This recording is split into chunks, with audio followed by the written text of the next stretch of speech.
এর মধ্যে টক দই, শসা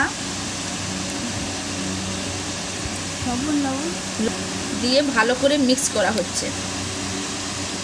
এবারে খেয়ে দেখো তো বাবু কেমন হচ্ছে। মুখ দেখাচ্ছে। লবণ, টক দই দিয়ে মিক্স করা হলো, খেতে দুর্দান্ত। আপনারাও বাড়িতে, এটা ঘরোয়া পদ্ধতি, ভাত খাওয়ার পরে এই টক দইটা যদি খাওয়া হয় খুব শরীরের পক্ষে ভালো। তাই এবার একবার খেয়ে দেখি কেমন লাগলো। আমি একবার ট্রাই করো, সবাই দেখে খেয়ে দেখো। খুব সুন্দর লেগেছে। আপনারা বাড়িতে বানিয়ে খাবেন এরকমভাবে, খুব টেস্টি, এরকম হজম হয়ে যাবে আপনাদের।